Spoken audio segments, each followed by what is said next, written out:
Hi, by clicking this video, I'm about to tell you about this dangerous school trip that almost killed me and the fact that I could sue them and earn a lot of money. Nah, I'm just kidding. Yeah, so in 9th grade, our school planned 3 days of adventures and fun. Their words, not mine. I wasn't really excited about it, and I wasn't the only one, especially after last year's boring trip.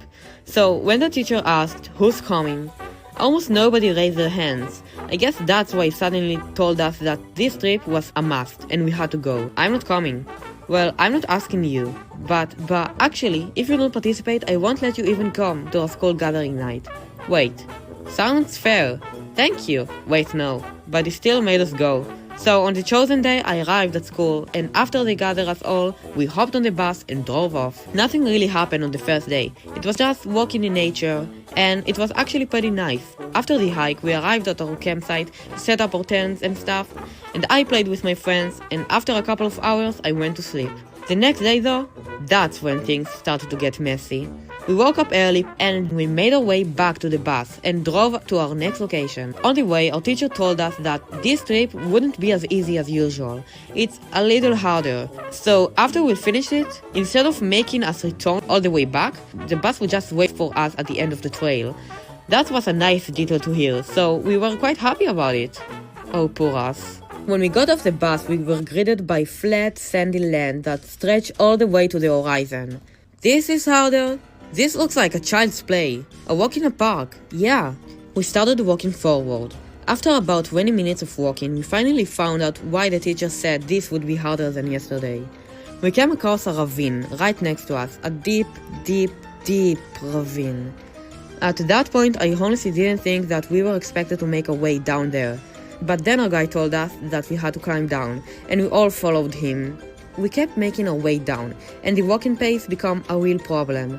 The guide and the faster students were way ahead on the trail, and the slower, more careful students were barely catching up. At one point, I couldn't even see them behind me, so I slowed down and waited for at least one person to catch up so I could point them in the right direction, while still keeping an eye on the people ahead. Over time, our group just stretched out longer and longer. The distance between us, the ones at the front with the guide, and the students in the back got so long that when we finally reached the bottom and stopped to wait for them, we had to wait for almost an hour. Not kidding, just standing there, waiting for them. Now, you might ask, why? Why didn't we have more guides so they could split up and keep an eye on everyone? Well, it turned out that we did have enough guides.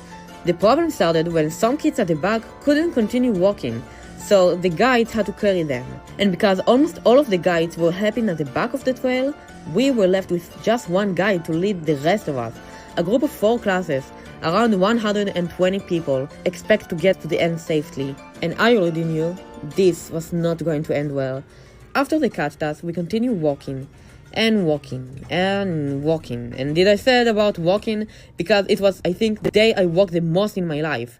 Also, another problem arrived. The sun was really hot that day, and most of us were starting to get low on water to drink. And it was a real problem because we didn't even knew how long it is going to take. After a couple of hours that passed of us mostly walking, I must admit the view was beautiful and terrifying, because we just started our long way to get back up again. The ground was covered with thousands of small rocks, which made it hard to walk without slipping, and also normal rocks that we had to make sure to not bend an ankle on them. Either way, we literally saw a tombstone of a man that actually slipped and fell off a cliff and died. The thing is, I almost fell down myself. One time while walking, I slipped on these tiny rocks, and I'll just play it for you. I almost died there, and I wasn't the only one who slipped. Someone else literally broke a bone. School, you're getting a fail on the security part. We sat down, waiting for the rest of the group to catch up, until our guy told us that we had to keep going because the sun was setting. And trust me, you don't want to be here at the night, or it could go something like this. So we got up and started moving fast. At this point, almost everyone had run out of water. I only had like half a bottle left, and not knowing how much longer we had to walk, yeah, that didn't help. It felt like we were racing against the clock, but finally, after doing our best to rush through it all, we saw it, the bus, way off in the distance, but it was there. When my friends and I saw the bus, we just ran straight towards it like nobody's stopping us. Finally, after this whole mess of a day, we were gonna have a chill, comfortable place to rest.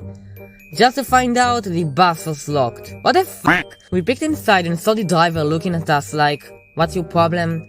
We asked if we could get in, but he told us that we had to wait for our teacher first. You idiot! So, because of that, another half an hour from our life wasted on waiting. That until we finally saw our teacher in the horizon, walking towards us. Wait, before you go, here's a brilliant part that I want you to hear. After our drive back home, I overheard my teacher talking to the driver, saying something like, we probably took a wrong turn and ended up on a different trail. Yes, so basically we went through all of that for nothing. Yeah, I love my life. Now I'm just happy to be home and not there. Hi guys, if you liked the video, it would really help me out if you hit the like button and subscribe. I'm trying to grow this channel and it honestly depends on you guys. More stories are on the way, so my fellow mates, thanks for watching and I'll see you on the next one.